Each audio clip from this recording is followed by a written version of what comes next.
अस्सलाम वालेकुम। Programme 45 minutes के साथ मैं हूं नाहिद चौधरी। नाज़रीन, मॉनसून की वजह से भी पिछले दिनों जो बारिशें हुई उसकी वजह से जो सूरत हाल इस्लामाबाद में हुई, रावलपिंडी में हुई, हम चाहते हैं कि उसके हवाले से बात करें।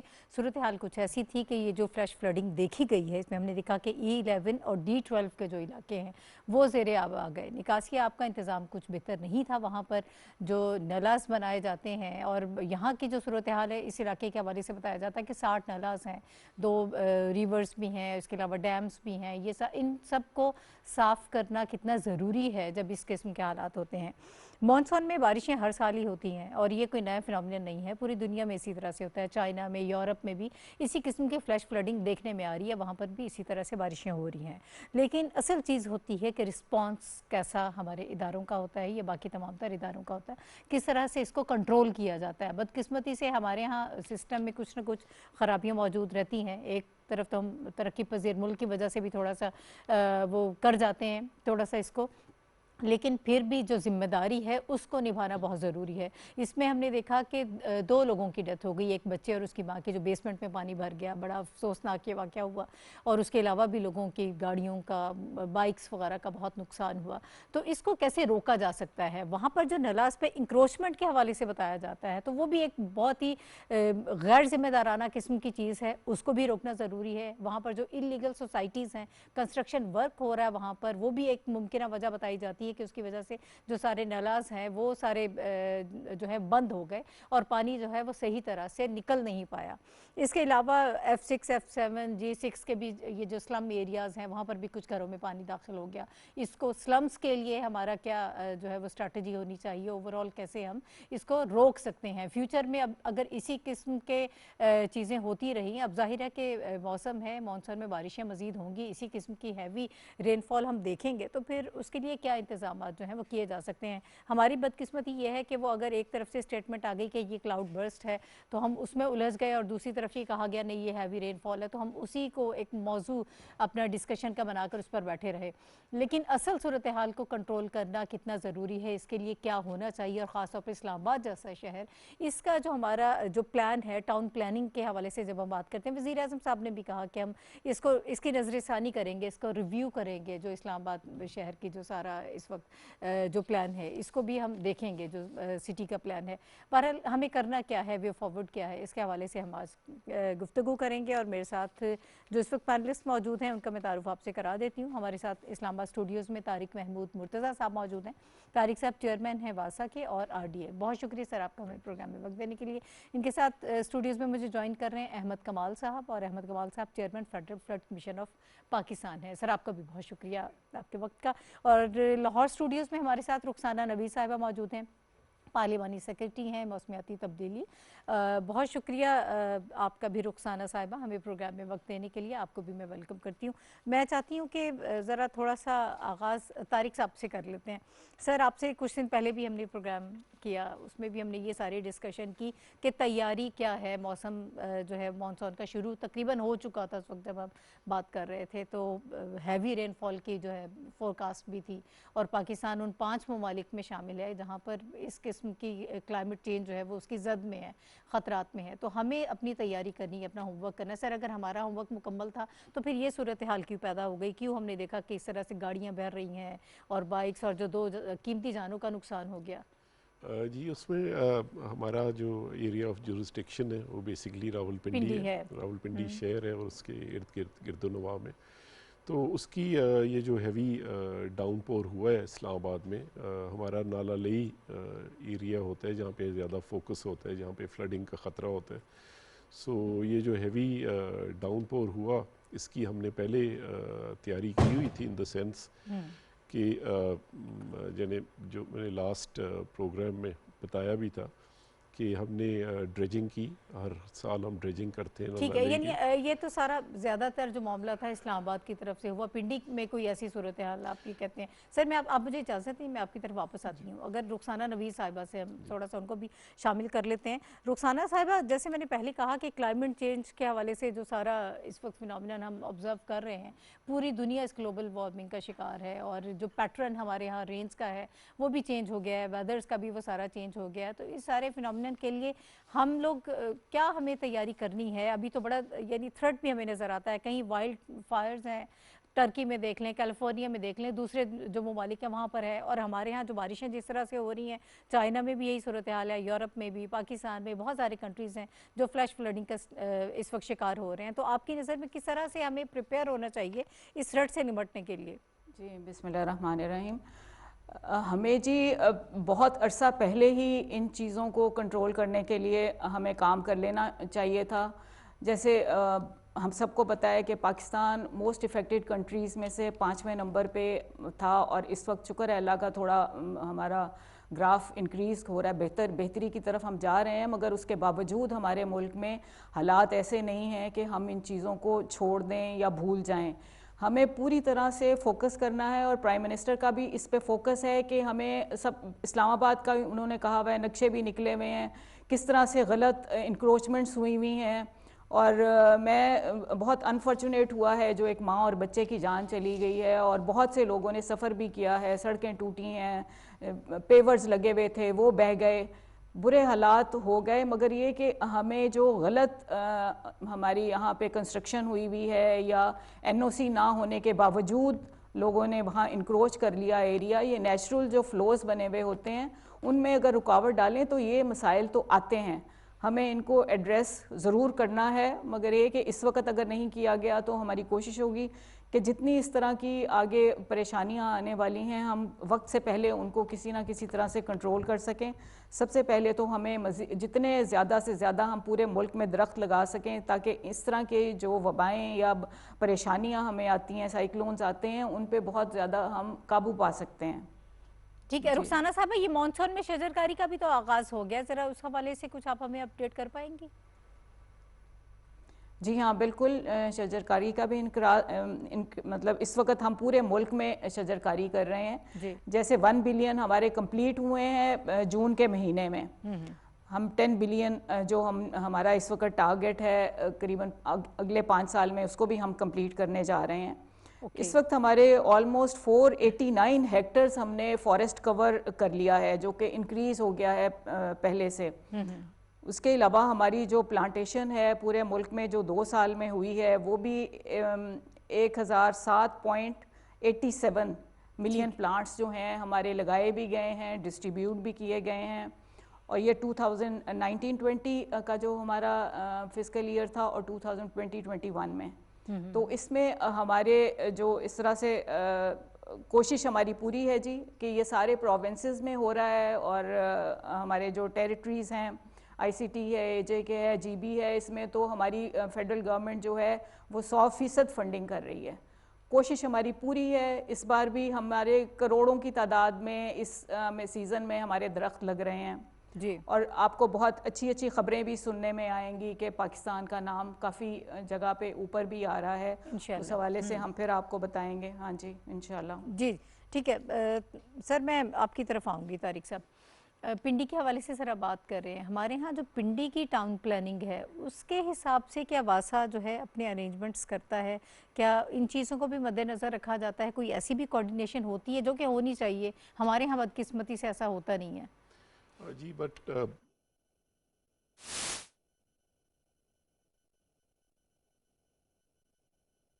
अल्लाहु अकबर, अल्लाहु अकबर, अल्लाहु अकबर,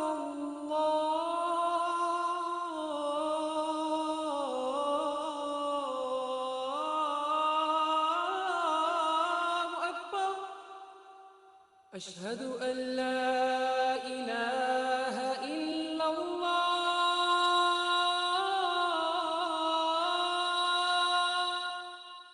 अशहदु अल्ला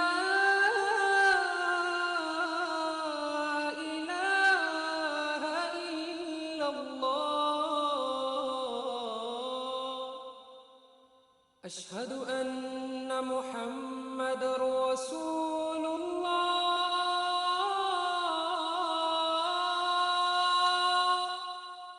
अशहदु अन्ना मुहम्मदर रसूलुल्लाह,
अल्लाहुम्मा सल्लि अला मुहम्मद व अला आलि मुहम्मद कमा सल्लैता अला इब्राहीम व अला आलि इब्राहीम इन्नका हमीदुम मजीद।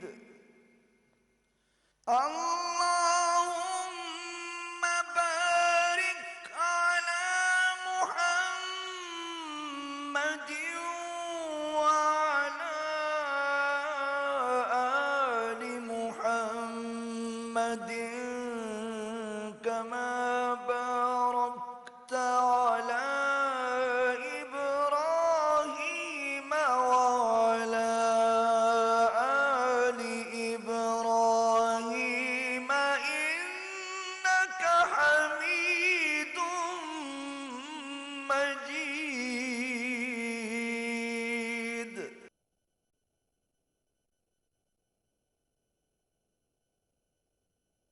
कंसल्टेंट्स और टाउन प्लानिंग कर रहे हैं बड़ी तेज़ी के साथ। ओके, और तो ये सर ये काम पहले नहीं हुआ था? ये काम आप हमें ये जो बताएंगे? टाउन प्लानिंग पहले हुई थी 2016 में एक्सपायर कर गई थी।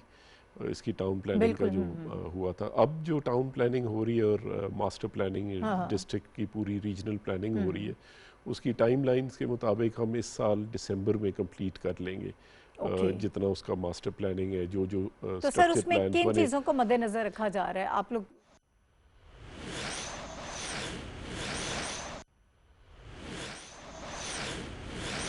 तो मैं पूरी करूँ ना, तो मैं इनसे मिलने आया हूँ। अब ये बातें हुई हैं, मैं उनको जो बात प्राइम मिनिस्टर तक, पार्टी तक, और ये मीडिया देख रहा है, सुन रहे हैं, वो भी सुन रहे होंगे, उनको भी मैं बात करूँगा। व्हाट्सएप पे भी बात होती है तो उन तक पहुँचाऊँगा। इन्होंने क्या, मेरी कोशिश होगी, देखें इनके जो ग्रीवेंसेस हैं वो मेरे लेवल से ऊंचे हैं। वो खान साहब, मेरी राय ये होगी, जैसे एक हमारे दोस्त ने, किसी ने प्रपोजल भी दिया कि खान साहब से हमारी मीटिंग होनी चाहिए, तो खान साहब सुने। पार्टियों के अंदर होता रहता है, जब लीडर खुद सुनता है तो लोगों के ग्रीवेंसेस ख़त्म हो जाती हैं, तो बातें जब मिल बैठ के होती हैं तो ख़त्म हो, और जिसका फिर कोई गलती हो तो उसको खान साहब खुद ही उसका अजाला करेंगे। अरबाब साहब, इससे पहले जो है कि जिस तरह इनके खदशात थे, उस हवाले से खदशात तो हमें पता नहीं दूर होंगे नहीं होंगे।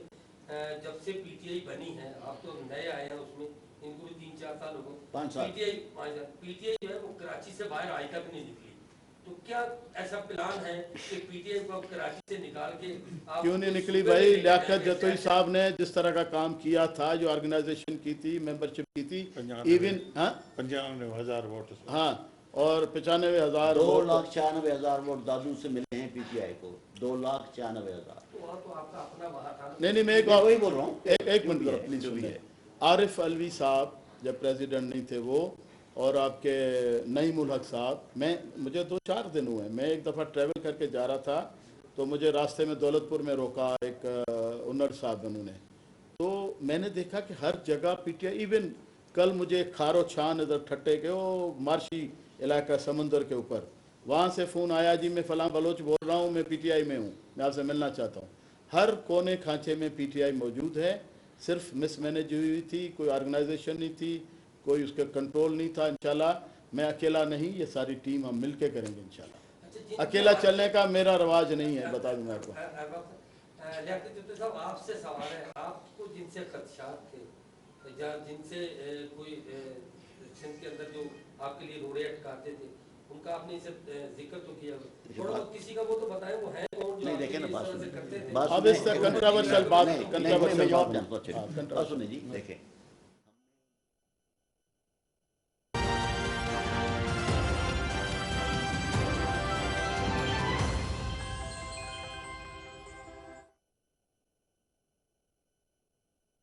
है, और उस प्रेशर को रिलीज़ कैसे किया जाए, कैसे एक्सपेंशन की जाए, किन बुनियाद पे एक्सपेंशन की जाए। बिकॉज आप देखें कि यही फ्लड्स और अर्बन फ्लडिंग और ये सारी इसी वजह से होती है, because of encroachments, because of bad structure planning. तो ये हम सारा सिलसिला कर रहे हैं। Once we are done with this master planning and regional planning, तो ये सिटीज़ में और पूरी डिस्ट्रिक्ट की इनफैक्ट हो रही है। हमारे 7 टाउन्स हैं रावलपिंडी के जिनमें ये हम प्लानिंग कर रहे हैं। और मैं यहाँ पे ये भी कहना चाहूँगा कि हमारा जो फ्लड्स आते हैं, जो हमारा मेन एरिया है दैट इज़ नाला लई।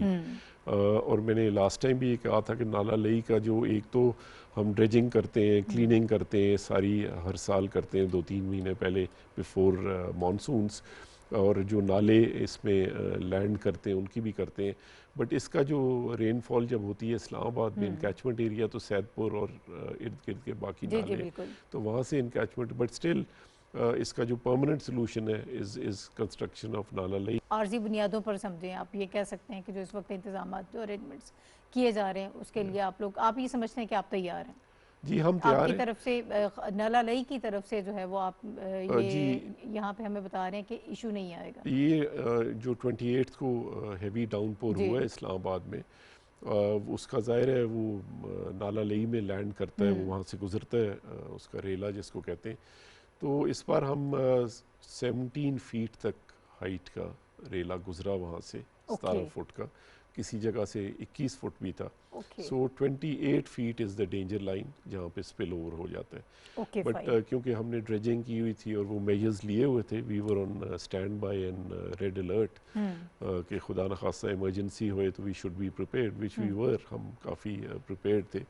तो नेचुरल ये होता है इसके बारिश होती है। मुझे अहमद कमाल साहब की तरफ जाना है, लेकिन मुझे मुख्तसरन ये बता दीजिएगा, आपने कहा कि 17 फीट का रेला गुजरा, 21 का भी कहीं, और 28 फीट तक आप ये समझते हैं कि बर्दाश्त किया जा सकता है, आप ये कह रहे हैं। अगर इससे ऊपर होगा तो फिर जो है स्पिल ओवर हो जाएगा। तो सर उसके लिए देखिए, यू नेवर नो, अब जो सूरत हाल है, जिस तरह से बारिश हो रही है, कुछ नहीं कहा जा सकता, कोई भी ऐसी अनएक्सपेक्टेड किस्म की सिचुएशन क्रिएट हो सकती है। तो सर उसके लिए कोई प्लान है आपके माइंड में? वो हमने सारा प्लान बनाए हुए, रेस्क्यू का प्लान बनाए हुए, फिर हमने सेंटर्स बनाए हुए जहाँ पे अगर रेस्क्यू करना पड़े, लोगों को वहाँ ले जाना पड़े और रखना पड़े कुछ दिनों के लिए, तो वो भी हमने प्लान किया हुआ है सारा।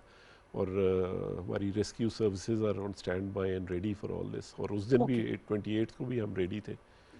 ठीक है। अहमद कमाल साहब, सर मुझे याद है पिछले प्रोग्राम में अर्बन फ्लडिंग की तरफ आप बार बार तवज्जो दिला रहे थे कि इस वक्त जो बड़ा ख़तरा है वो हमें अर्बन फ्लडिंग से है। तो वो सूरत हाल अब हमने देख भी ली, उसको ऑब्जर्व कर लिया कि इस किस्म की सूरत हाल कराची में भी ऐसा ही हमने देखा कि वहाँ पर भी बारिशों से बड़ी तबाही मच रही है। अब इस्लामाबाद का तो बिल्कुल रिसेंट एक इंसिडेंट हो गया और ये भी बड़ी खौफनाक किस्म की बारिश हुई।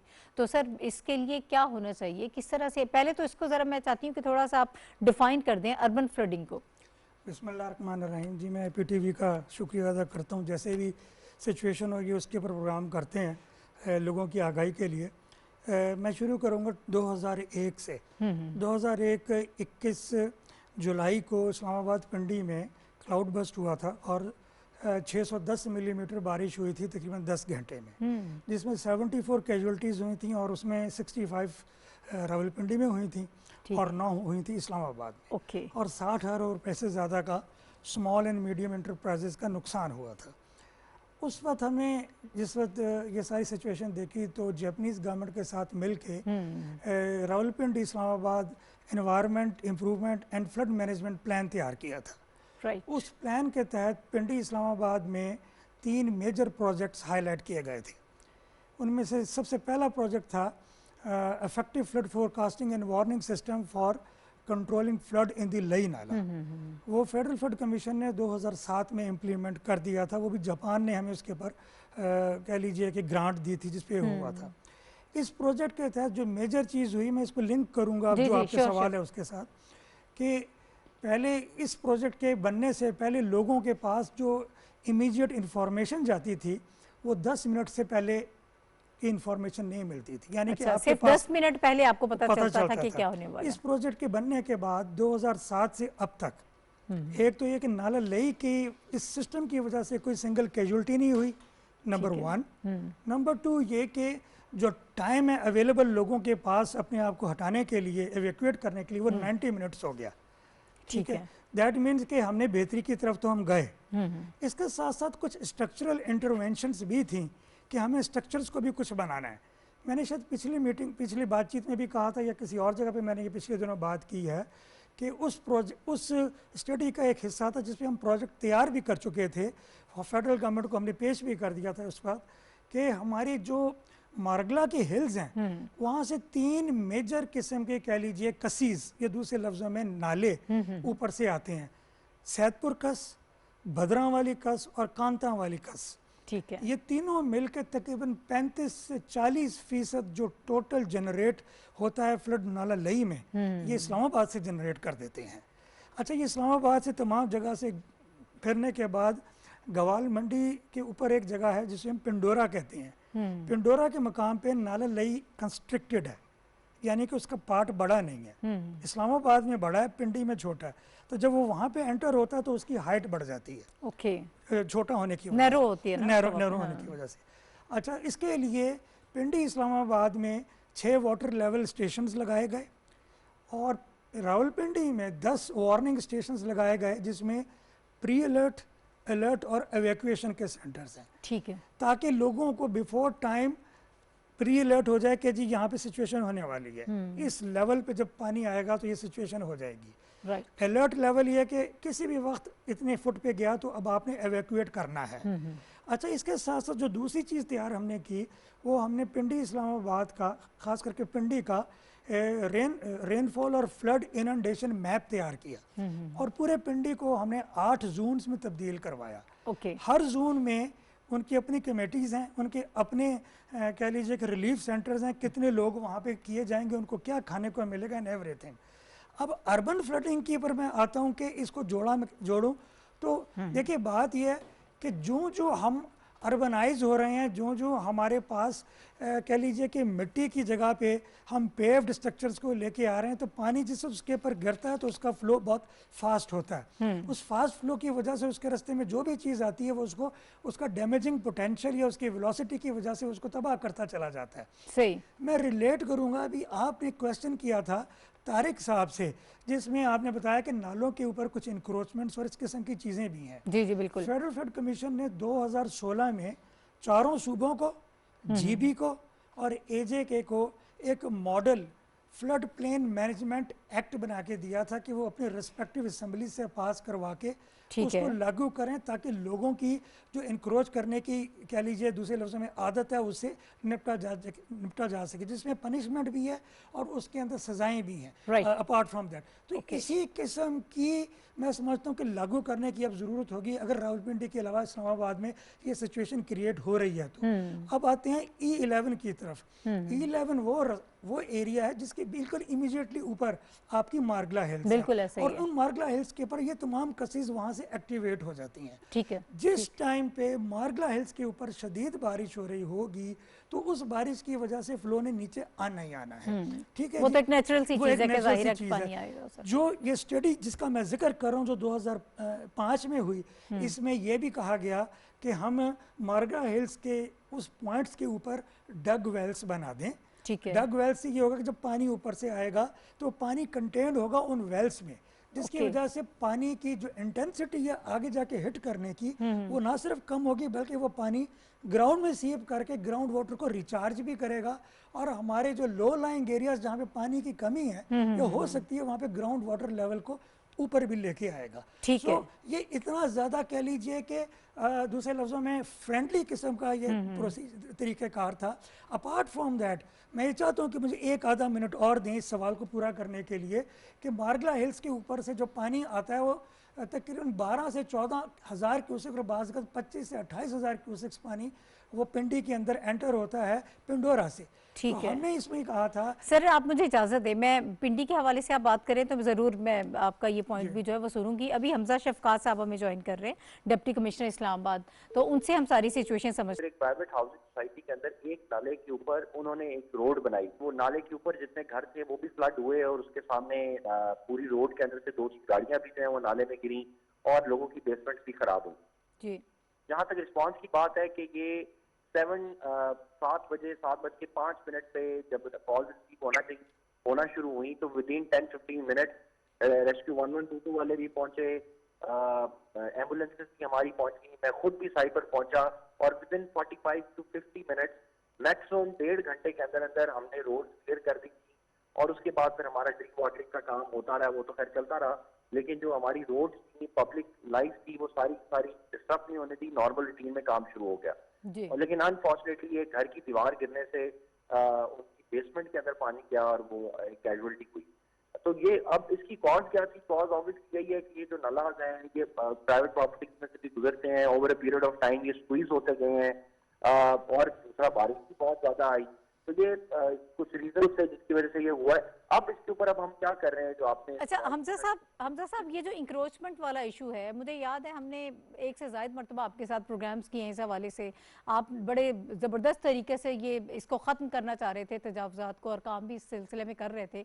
तो सर ये कैसे रह गया जो इन नलाज के ऊपर सारी तजावज़ात हैं, इंक्रोचमेंट हमें नज़र आ रही है, और फिर आप ही मैंने सुना आपने बताया कि कुछ कई जगह पर ऐसा भी है कुछ नलाज जो हैं वो लोगों की प्राइवेट प्रॉपर्टीज़ में हैं, तो इस इशू को कैसे हैंडल कर रहे हैं और ये इंक्रोचमेंट वाले इशू के लिए खास तौर पर क्या मैकेनिज्म है इस वक्त आप लोगों का? मैक्सिमम जो नलाज है ना उनके ऊपर इंक्रोचमेंट कच्ची आबादियों की है, और वो गरीब तरीन लोग हैं, क्रिश्चियन माइनॉरिटीज रह रही हैं, उसके ऊपर सुप्रीम कोर्ट के भी डिसीजंस हैं और गवर्नमेंट के भी डिसीजंस हैं कि इन गरीब तरीन लोगों को ऑल्टरनेट जगह प्रोवाइड की जाए, उसके बगैर इनको ना हटाया जाए। और इनको फिर कई दफा हम रोकते भी रहते हैं, लेकिन अनफॉर्चुनेटली ये फिर कंस्ट्रक्शन कर लेते हैं, कुछ मजबूरियां होती हैं, और ये बिल्कुल नालों के अंदर ही एक तरह से आप समझे कि उन्होंने कमरे वगैरह बनाए होते हैं। लेकिन एनीवेज उनको तो हमने सेव किया इस साइड पे। ये जो प्राइवेट हाउसिंग सोसाइटी का इशू था, ये तो प्राइवेट सोसाइटी की जिम्मेदारी थी कि वो एक्शन लेती।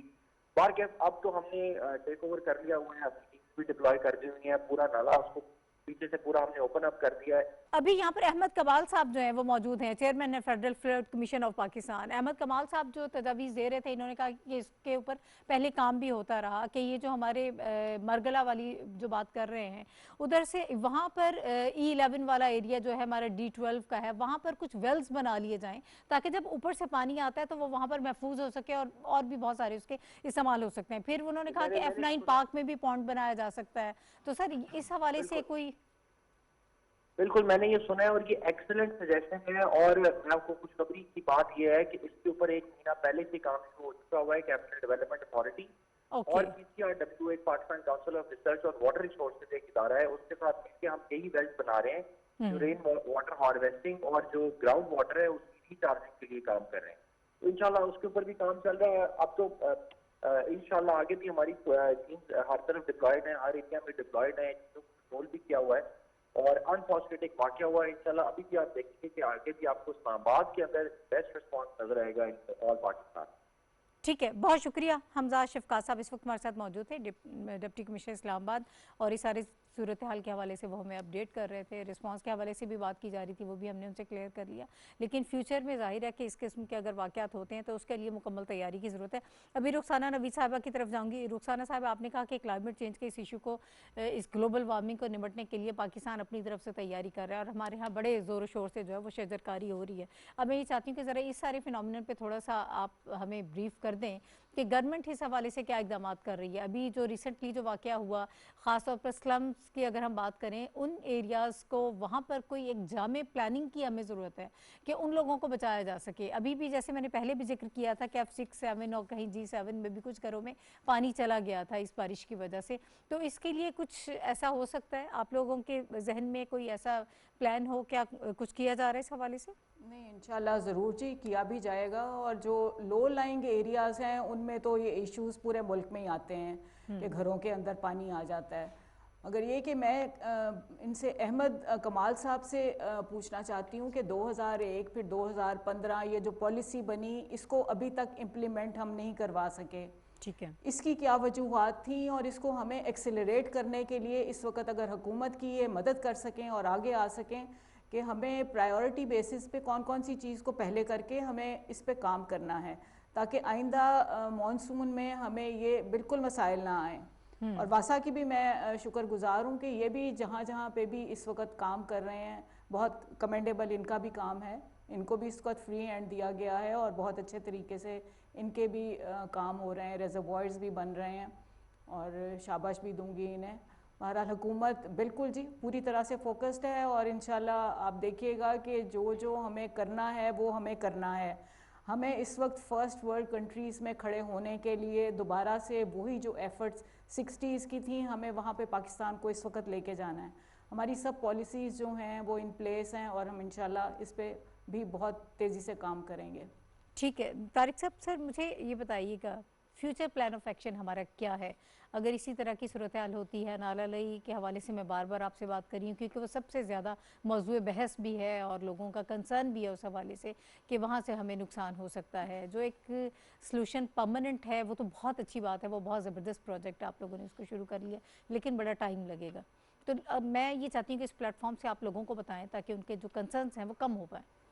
जी एक्चुअली वो नाला लई जैसे आपको पता ही है कि बड़ा ही कंजेस्टेड एरियाज़ में से गुजरता है और वहाँ से काफ़ी सारी आबादी है।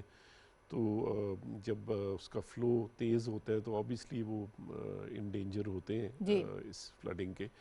तो मैं ये समझता हूँ कि जो उसका एक नाला लई के हवाले से एक परमानेंट सोल्यूशन की तरफ हम जा रहे हैं जिसमें ये चीज़ भी शामिल है कि जी उसकी वाइडनिंग करनी है और लोगों को रीलोकेट करना है। 1600 घर आ रहे हैं उसकी जद में जो नाला लई है उनको रीलोकेट करना पड़ेगा हमें। 1600 घर जी, ये एक बड़ा काम होगा, बहुत बड़ा काम है। उनको कॉम्पनसेशन गवर्नमेंट की तरफ से मिलेगी और उनको रीलोकेट किया जाएगा।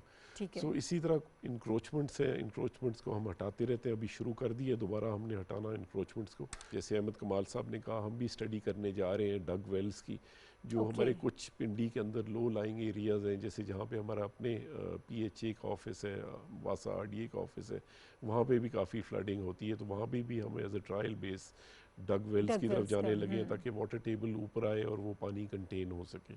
और इसी तरह लो लाइंग एरियाज़ जैसे कुछ चकलाला में हैं, कुछ बाबड़ा बाज़ार में हैं, कुछ राजा बाज़ार में, तो वहाँ भी हम ये स्टडी कर रहे हैं कि डग वेल्स को हम करें वहाँ पे ताकि पानी कंटेन हो जाए। अर्बन फ्लडिंग जब होती है तो वो पानी उन वेल्स में चला जाए। सही है, कब तक आपका मेरा अपना ख्याल तो है हम कोई 6-7 हफ्ते में स्टडी कर लेंगे और इंशाल्लाह उसके बाद इम्प्लीमेंटेशन शुरू कर देंगे। जब ये मानसून ख़त्म हो जाएगा तो नेक्स्ट मानसून के लिए वी शुड बी रेडी। यानी अभी हम ये समझें कि आपका जो इदारा है वो पानी की निकासी के हवाले से मुकम्मल तौर पर अलर्ट है और नलाज की जो सफाई वगैरह का काम जो है वो मुकम्मल तौर पर हो चुका है। पिंडी में खुदा न खासा कोई ऐसी सूरत हाल नहीं हो सकती। जी बस हम वो जैसे मैंने पहले बताया वो हम कर चुके हैं, सारी ड्रेजिंग क्लीनिंग सारे कर चुके हैं। बट अगेन नेचुरल डिज़ास्टर होता है तो उसका मुकाबला करना बहुत मुश्किल होता है। बट हम अपनी जितनी भी कोशिश है करते रहते हैं। और ठीक है अहमद कमाल साहब, सर 2001 और 2015 के हवाले से रुखसाना साहिबा जानना चाह रही हैं कि वो फिर इम्प्लीमेंटेशन क्यों नहीं हो पाई, क्यों उस पर काम नहीं हुआ और आप लोग क्या सजेस्ट करते हैं अभी? मैडम साहिबा का जो सवाल है बहुत पर्टिनेंट और बहुत मैं समझता हूँ कि राइट टाइम पे है। इसमें मैं कहूँगा कि हमारी प्रायोरिटीज़ फ्लड मैनेजमेंट या डिज़ास्टर मैनेजमेंट की प्रायोरिटीज़ जो है वो लोएस्ट से भी नीचे है, ज़ीरो नहीं है, माइनस की तरफ है। ठीक है। मिसाल के तौर पे अगर मुझे आज इस साल के लिए 10 अरब रुपए की ज़रूरत है तो मुझे उसके अगेंस्ट 50 करोड़ रुपया मिलता है। और पिछले 15-20 साल की अगर मैं बात करूं तो अगर मैंने डिमांड किया 40 अरब रुपया तो उसके अगेंस्ट मुझे 4 अरब रुपया मिला या 5 अरब रुपया मिला। एक नंबर 1 तो ये है। नंबर 2 स्पेसिफिकली जो मैंने अभी पिंडी इस्लामाबाद के कॉन्टेक्स्ट में बात की उसमें जो सॉल्यूशंस थे उस सॉल्यूशंस के पीछे जापानीज़ का ये ख्याल था कि इस्लामाबाद एक मॉडर्न और मॉडल सिटी बन जाएगा जिसमें कि जो पानी नाला लई के ज़रिए जहाँ भी जाएगा वो पानी बहुत साफ़ होगा।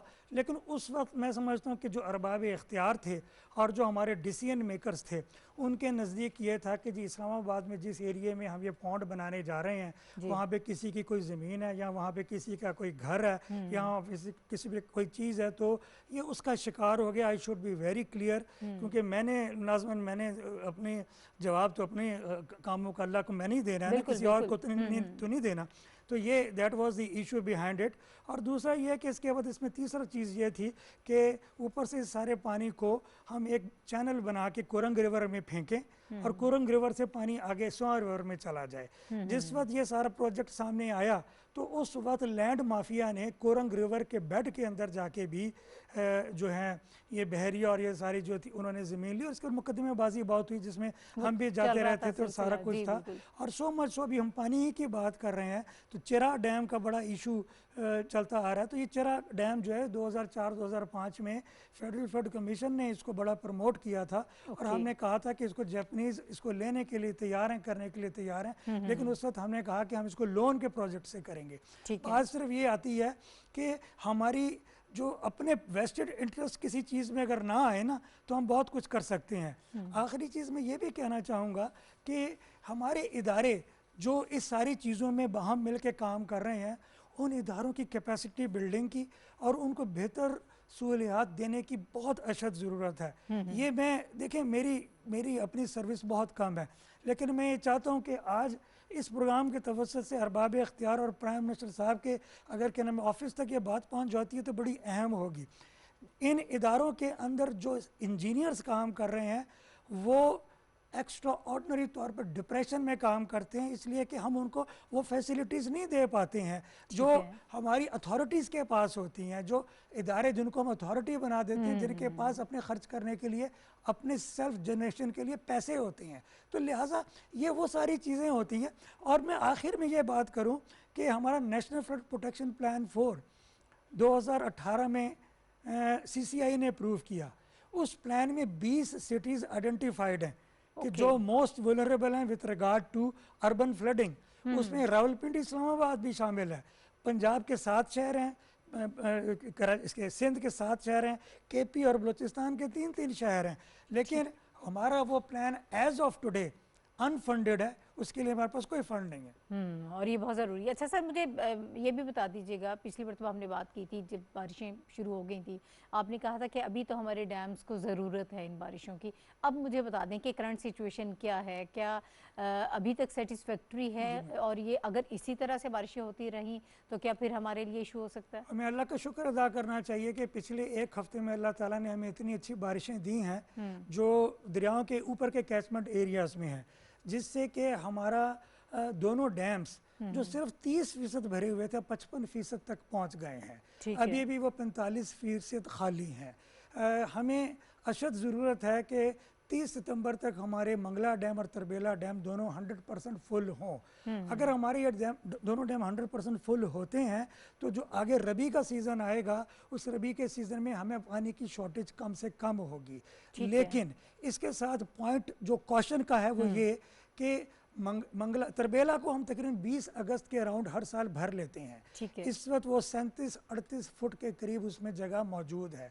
और जिस स्पीड से पिछले 5-6 दिनों में हमने उसको भरा है, तो अगर इसी किस्म की बारिशें हुई तो ये अगले 10 दिन में भर सकता है। लेकिन इसके साथ साथ मैं ये भी कहूँगा कि जो डैम मैनेजमेंट की ऑर्गेनाइजेशन होती है जो सारा कुछ हमें बताते हैं, वो जब ऐसी सूरत हाल देखते हैं कि ऊपर से पानी ऐसा आ रहा है तो उसको रेगुलेटरी इस तरीके से करते हैं कि नीचे फ्लडिंग भी नहीं होने देते, पानी थोड़ा नीचे ज़्यादा छोड़ते हैं जो फ्लडिंग में ना जाए। सही। अच्छा, यही तो हमारे यहाँ स्ट्रेटजी है सर। इंडिया से कितना एक्सपेक्टेड है? वहाँ पे भी ऐसे ही फ्लडिंग हो रही है, बारिशें हैं, वो तो फिर आपको पता है जो होता है हमारे साथ। जी, इसमें भी मैं शेयर कर लेता हूँ कि सतलुज पे, रावी पे और चनाब पे जो इंडिया के स्ट्रक्चर्स हैं, हर स्ट्रक्चर में तकरीबन 80 से लेके 100 फुट का पानी भरने की गुंजाइश मौजूद है। तो अगर वहाँ पे बरसात इस वक्त होती भी है, अनलेस लिटल के वहाँ पे कोई कह लीजिए कि उन्होंने माल प्रैक्टिस करनी है, तंग करने के लिए करनी है कि वो पानी निकालें, अदरवाइज ये कि दे विल गो फॉर कि वो पहले अपने रिजर्वायर्स को फिल करें। अच्छा, इसमें भी रावी जो है उसका जो फासला पाकिस्तान तक पानी के पहुंचने का है उसमें हमें इतने ख़तरे की बात नहीं है। असल इशू हमारे लिए होता है चनाब का। चनाब एक स्टीप एरिया है, पानी यूं तिरछा नीचे को आता है और थोड़ा सा भी पानी अगर वहाँ से आ जाए और हमारे स्ट्रक्चर्स के ऊपर नीचे भी पानी हो तो जो हमारी आबादियाँ गुजरात, लाला मूसा और नीचे वज़ीराबाद तक हैं उनको निकालने और फौरी तौर पे एवैक्यूएट करने की बड़ी अशद ज़रूरत होती है। मैं रिपीट करूँगा आपके प्रोग्राम में, और मैं अभी थोड़ी देर पहले बात हुई थी तो मैं कहूँगा कि हमारे पास बहुत बेहतरीन कह लीजिए कि डिज़ास्टर्स को मैनेज करने का मैकेनिज़्म बन चुका है। National disaster management authority federal level पे, प्रोविंशियल डिज़ास्टर मैनेजमेंट अथॉरिटी सूबाई लेवल पे और district disaster management authorities district level पे मौजूद हैं। फेडरल फ्लड कमीशन मौजूद है, Pakistan commission for Indus water मौजूद है और वासा के इदारे मौजूद हैं। इन सारों को एक तो आपस में जेल करने की ज़रूरत है और हमारी 2018 में जो नेशनल वाटर पॉलिसी अप्रूव हुई, वो नेशनल वाटर पॉलिसी ये कहती है कि हमें पाकिस्तान में पानी के एक कतरे को भी सेव करना है अपनी आने वाली जनरेशन्स के लिए। और उसमें वो सबसे पहले पॉइंट ये लेके आते हैं कि हमारे लिए ज़रूरी है कि पानी और डिज़ास्टर से रिलेटेड तमाम इदारों की कैपेसिटी इतनी कर दें कि वो प्रिपेयर्डनेस में भी बेहतरीन हो और रिस्पांस में भी बेहतरीन हो। ठीक है, मैं रुखसाना साहिबा की तरफ जाऊंगी। रुखसाना साहिबा, अभी की जो सारी करंट सिचुएशन है, E11 में हमने देखा कि अनऑथराइज्ड हाई राइज बिल्डिंग्स हैं वहाँ पर, फिर वहाँ पर इलीगल हाउसिंग स्कीम्स हैं, सोसाइटीज़ हैं जो वहाँ पर घर बना रहे हैं, और जिस तरह से वहाँ पे कंस्ट्रक्शन वर्क हो रहा है, ये सारी चीज़ें जो एक बहुत बड़ी वजह हैं। फिर उसके साथ इंक्रोचमेंट का इशू बहुत ज़्यादा है। तो इसके लिए कोई ख़ास प्लानिंग तरजीही बुनियादों पर आप लोग क्या करने जा रहे हैं? वज़ीर आज़म साहब ने तो कहा कि जो मास्टर प्लान है इस्लामाबाद का, उसको हम रिव्यू करेंगे, उसको हम देखेंगे, तो ये बहुत ज़रूरी है। इसके लिए क्या स्ट्रैटेजी है आप लोगों की? कितना जल्दी इस पे काम करना चाह रहे हैं आप लोग? सबसे पहले तो मैं शुक्रिया अदा करूंगी अहमद कमाल साहब का कि बड़ी तफसील से उन्होंने जवाब दिया मेरे सवाल का। दूसरा ये कि इस मास्टर प्लान प्राइम मिनिस्टर ने सारे शहरों का, पाकिस्तान के सारे शहरों का निकलवाया है। सबसे पहले इस्लामाबाद का ही निकलवाया गया था। वो ये रीज़न थी कि ये जो इलीगल सोसाइटीज़ NOC नहीं मिले हुए और कंस्ट्रक्शंस होनी शुरू हुई हुई हैं और एक्सपैंड करता चला जा रहा है इस्लामाबाद भी बाकी शहरों की तरह, तो कहाँ पे इसको रोक लेना है और इसके इर्द गिर्द इतनी ज़्यादा प्लांटेशन थिक कर देनी है कि इसको आगे ना बढ़ाया जा सके, मज़ीद कोई और सोसाइटी को NOC ना मिले। ठीक है, तो इम्प्लीमेंट भी इंशाल्लाह इस पे होना शुरू हो गया है। बहुत सी चीज़ें बेहतरी की तरफ चल पड़ी हैं। CDA फौरी तौर पर एक्शन तो ले सकता है ना? जी बिल्कुल। और फिर वो दूसरा जो हम बात कर रहे थे, स्लम्स की बात कर रहे थे रुखसाना साहिबा, जो हम वो स्लम्स की बात कर रहे थे, अभी मैं तारिक साहब से भी डिस्कस कर रही थी कि जो लोग आबाद हो जाते हैं, हम कहते हैं कि गरीब लोग हैं, आबाद हो गए हैं, झुग्गियाँ उन्होंने अपनी वहाँ पर बना ली हैं, तो इसके लिए भी एक प्रॉपर स्ट्रैटेजी तो होनी चाहिए ना कि उनको आप कहीं और आबाद कर दें, उनको कंपनसेट कर दें। अब अगर हमदर्दी के चक्कर में, वो बहुत ज़रूरी है, जाहिर है कि इंसानियत के नाते आप सोचते हैं कि इन लोगों को अब कहाँ निकाला जाए, लेकिन बाद में जितना नुकसान हो जाता है फिर उसका जिम्मेदार कौन है? नहीं, बिल्कुल सही कह रही हैं आप कि जान से ज़्यादा तो कोई और चीज़ अजीज़ नहीं है। इनको डिसलोकेट करना किसी जान को ज़ाया करने से बहुत फ़र्क चीज़ हो जाती है। हमें इनको डिसलोकेट करने के लिए बेशक मजबूरियां हैं, इसके तहत हमें इनको अलग से इनके घरों को हमने आबाद करना है। वो तरीक़ाकार यही है कि मल्टी स्टोरी बिल्डिंग्स बना के और इनको वहाँ पे सबको मूव किया जाए ताकि इनको भी परेशानियां ना हो, बेहतर इनके हालात भी बेहतर इन्वायरमेंट में हों और गवर्नमेंट को भी एक स्पेस मिल जाए कि जो परेशानियां गवर्नमेंट के आगे आती हैं सिटीज़ में वो किसी तरह रिजॉल्व हो जाए। ये एग्जांपल इंशाल्लाह इस्लामाबाद से स्टार्ट होगी इंशाल्लाह। तारिक साहब, सर वक्त ख़त्म हो रहा है, लास्ट कमेंट और सारे मौजू को किस तरह से सम अप करेंगे सर? बस जी, बेसिकली मैं यही अपने सिटीजन्स को आपके चैनल के थ्रू मैसेज दूंगा कि वी आर देयर, हम रिस्पॉन्ड करने के लिए तैयार हैं, अलर्ट पे हैं, बट सिटीजन्स की कोऑपरेशन हमारे लिए बहुत ज़रूरी होती है, इसलिए कि जब हम इवैक्यूएट करें, जब हम उनको कॉल दें तो they should cooperate with authorities. तो हम उनके लिए, जैसे मैंने कहा, हम हाजिर हैं उनको सारी मदद करने के लिए, क्योंकि मानसून है, फ्लड्स आते हैं, फ्लैश फ्लड्स भी आ जाते हैं, नाला लई चौक हो जाता है और उसका लेवल राइज़ करने शुरू हो जाता है। इस्लामाबाद की पहाड़ियों में बारिश होती है। सो शहरियों को मैं यही कहूँगा कि they should cooperate with Vasa and the authorities, जो उनको रेस्क्यू करने के लिए जो अलर्ट्स हम जारी करते हैं, जो उनको हम मैसेज देते हैं, उस पर अमल दरामद करें और हमारे साथ मदद करें। ठीक है, अहमद कमाल साहब सर। जी, मैं दो चीज़ें कहूँगा। एक तो ये कि तारिक साहब की बात को आगे लेके चलते हुए कि सिविक सेंस की बड़ी ज़रूरत है। हमारे जो नई नारालई में और इवन इस्लामाबाद में लोग बहुत आसानी से अपने, कह लीजिए कि वेस्ट को, घर के वेस्ट को बीच में फेंक देते हैं और जिससे पानी तेज़ ऊपर से आता है तो वही ब्लॉकेज कर देता है। इसकी बड़ी ज़रूरत है कि उनके सिविक सेंस हो और उसके लिए बाकायदा कोई मुहिम चलाने की ज़रूरत होगी। एक दूसरा, फ्लड प्रोटेक्शन का जो शोबा है इसको रेगुलर फाइनेंसिंग की ज़रूरत है, अशद ज़रूरत है, जिसके लिए मैं रिक्वेस्ट करूँगा कि हमारी both federal government and provincial government इसको तरजीही बुनियादों के ऊपर देखे और क्योंकि आने वाले दिनों में जबकि हम 5वें नंबर पर दुनिया में हैं वल्नरेबिलिटी टू क्लाइमेट चेंज के, तो मैं ये बात करके डराना नहीं चाहता, लेकिन ये कि जिस किस्म का इस दफ़ा यहाँ पे मौसम है, ये किसी भी किस्म की फ्यूचर के लिए आपके समझिए कि आपके लिए एक आई ओपनर है कि कल इससे ज़्यादा कुछ हम फेस कर सकते हैं। अलार्मिंग है, वार्निंग है ये। जी, आप इसके लिए अब आपको तैयारी की ज़रूरत है, तैयारी करनी है जी। बल्कि कल की न्यूज़ थी महकमा मौसमियात की कि जिस तरीके से टेम्परेचर हमारे नॉर्दर्न एरिया में पिछले 8 दिनों में राइज़ किया 38 डिग्री सेंटी तक चला गया है, तो ग्लेशियर लेक के बनने और उनके फटने के भी चांसेस हैं अगले 2-4 हफ्ते के अंदर। तो ये these are all important things जिनको हमें तवज्जो देने की जरूरत है, फौरी तौर पर इनके लिए इकदाम करने की जरूरत है। बहुत शुक्रिया आप तमाम हज़रात का।